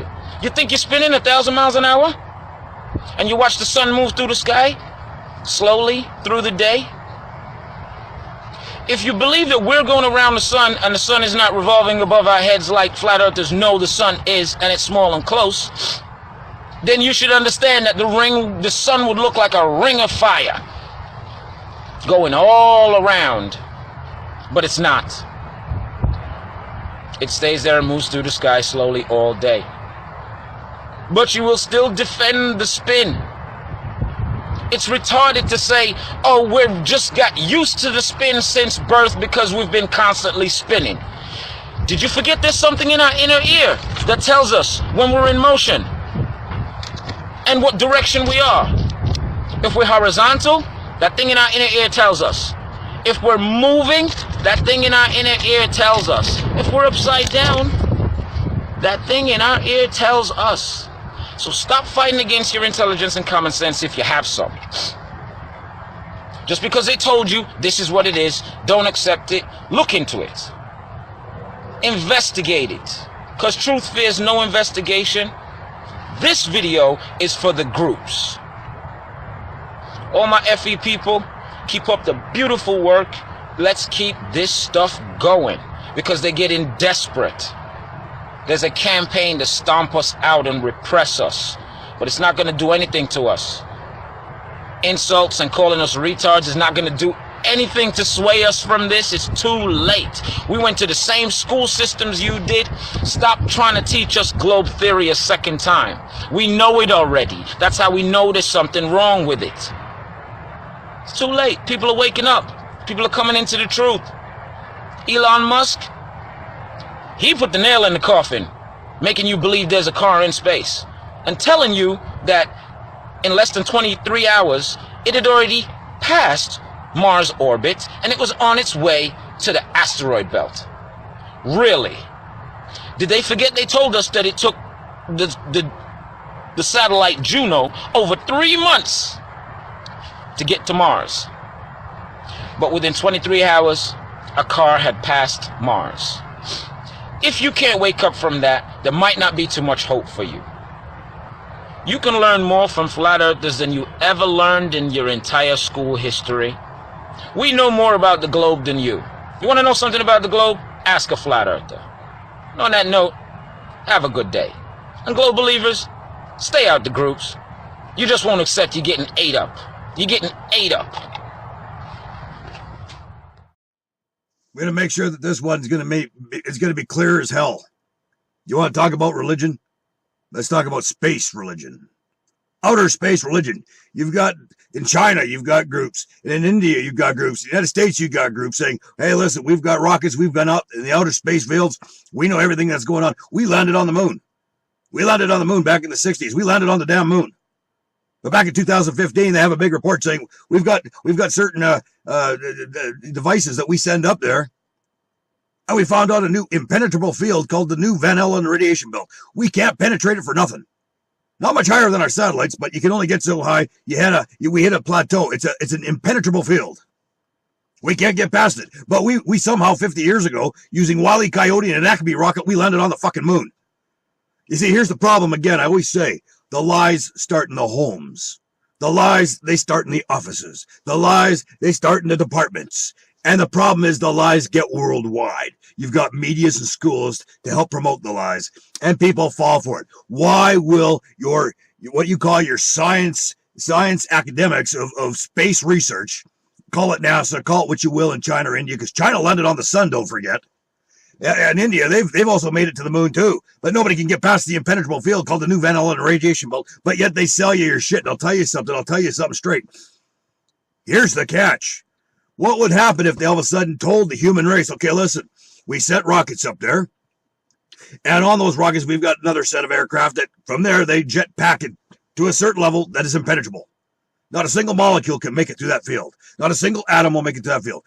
What would happen if they told the human race, okay, wait a minute, there's another problem too. The sun and the stars, all those beautiful, those big bright lights, they disappear below our vessels.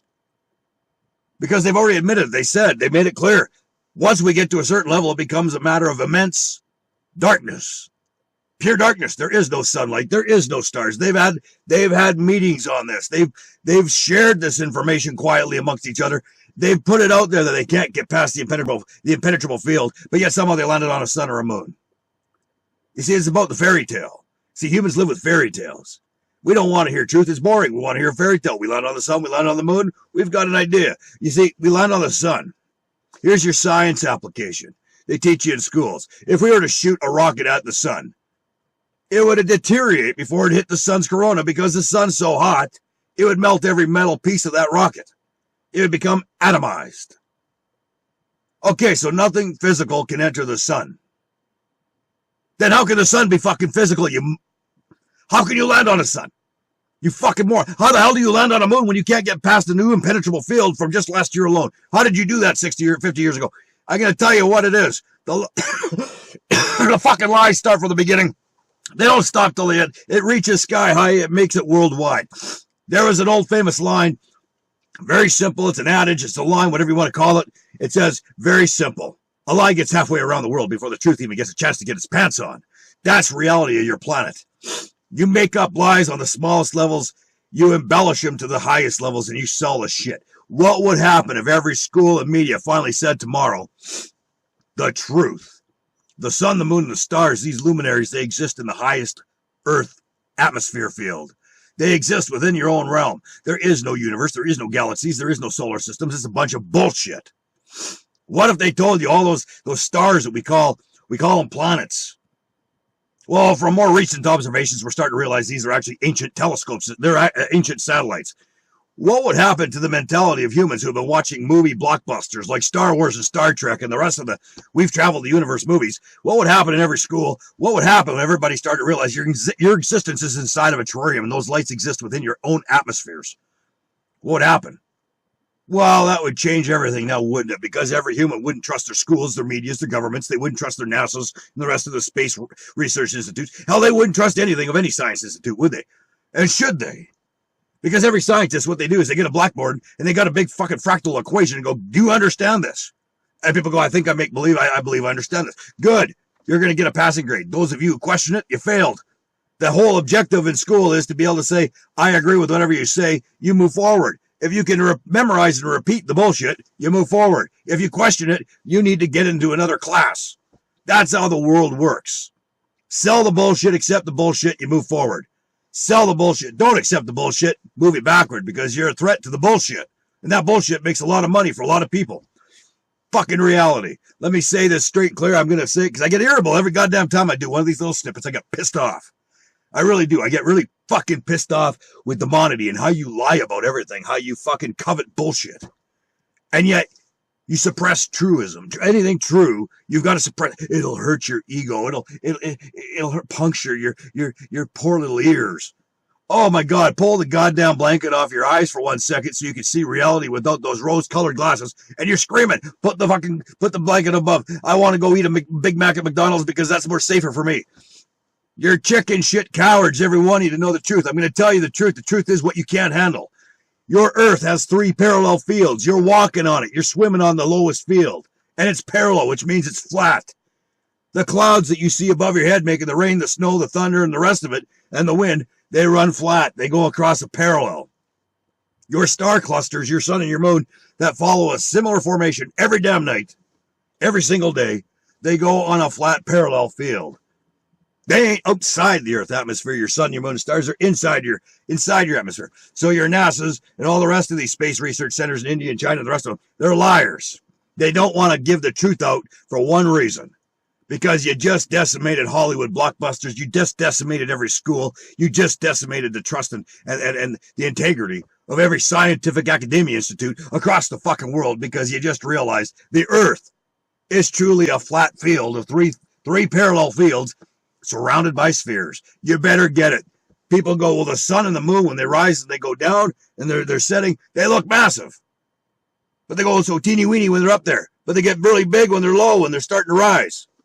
Well, go to a football game or a hockey game, take a pair of binoculars and do the same damn effect. It's the spheres that surround you that create the 3D illusion, the realism of what you call 3Dism, a spherical world.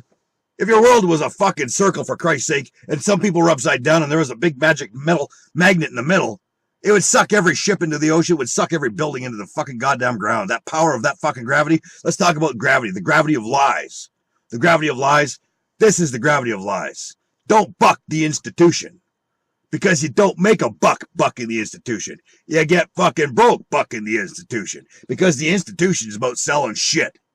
It never has been about selling truth, because if we expose the truth, they expose the raw nerves, corruption, injustice, control, every factor humans hate, and that they will retaliate against and rebel against. Ask the outlaw. I gotta live it. I don't just talk it, I live it. I live the code. I don't fuck around.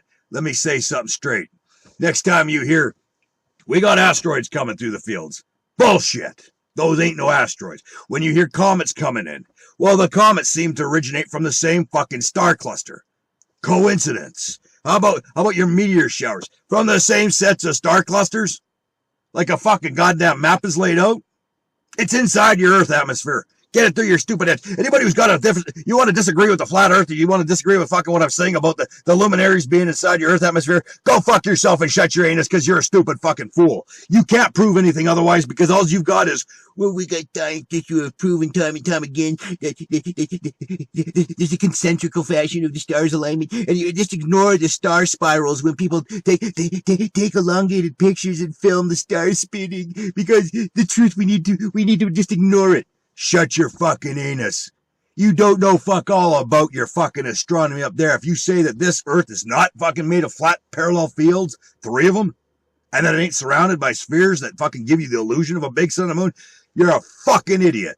And you ain't being worth being listened to no more than those fucking retards at NASA that gotta go, okay, let's kibosh the truth here, because if people know there's an immense field of darkness up there beyond those luminaries, and that there's an impenetrable field that they can't breach, they're fucked. They're fucked. No more are they worth listening to. Their fucking bullshit about landing on the moon just got exposed. Their bullshit about landing on the sun got exposed. Their bullshit about galaxies, fucking solar systems, and universes is bullshit. Everybody be fucking smoking or whatever they do, the DMT molecule, the fucking spirit molecule, because that's the closest thing you're going to get to leaving this fucking universe, brother. Game over.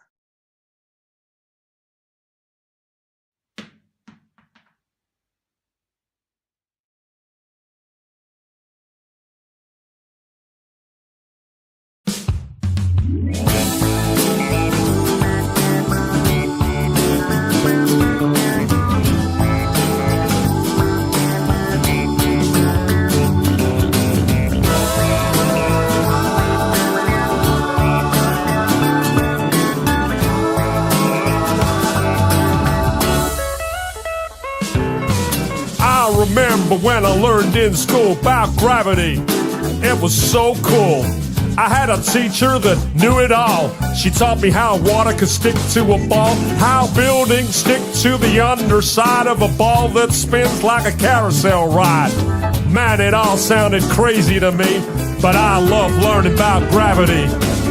I couldn't wait to tell my dad about the amazing day that I had. He picked me up, I was bursting with pride. He opened up the door and I jumped inside. He smiled at me and said, "How was your day?" I said, "Dad, I was blown away. I learned about this magical thing, but it's kinda got my head in the spin. I learned about this Newton guy. When an apple fell on his head, he surmised that there must be a force that's pulling it down, and everything's being sucked to the ground. A force that sticks us all to this ball, the people, the buildings, the oceans and all. So it was written in history, Newton had discovered gravity." Well, he just looked at me and said, "Don't believe in gravity. Don't believe in fantasy. Don't believe, 'cause the theory's all it is. It's never been proven, but they teach it to the kids."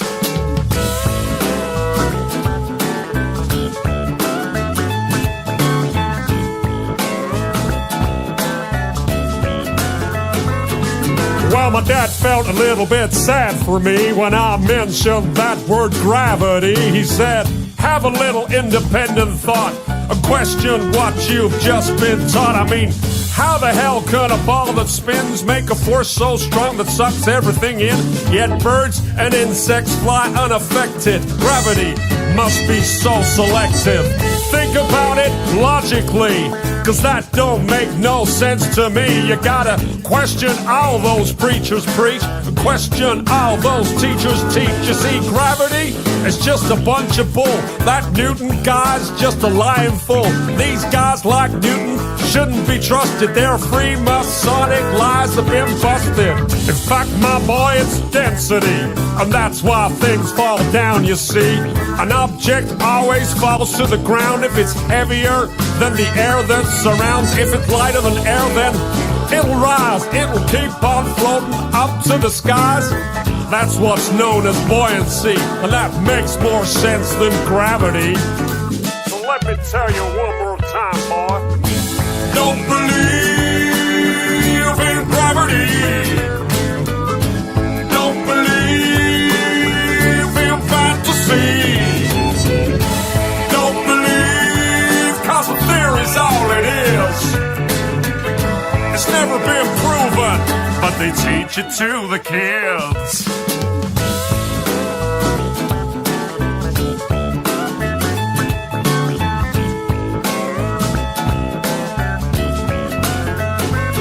He said, I'm sorry, son, for bursting your bubble, but that kind of thinking can get you in trouble. These theories they try to put in your head, it's all just pseudoscience, he said. They'll have you believing in all kinds of crap. That gravity nonsense belongs in the trash. Believe me when I say to you, there ain't no gravity, and that's the truth. Well, my daddy made me think that day. He made me think in a different way. I did some thinking for myself. I put that theory back on the shelf. That gravity crap is indoctrination, not truthful, trusted information. People need to wake up and see there ain't no such thing as gravity. You let me hear you sing it one more time now. Don't believe in gravity. Don't believe in fantasy.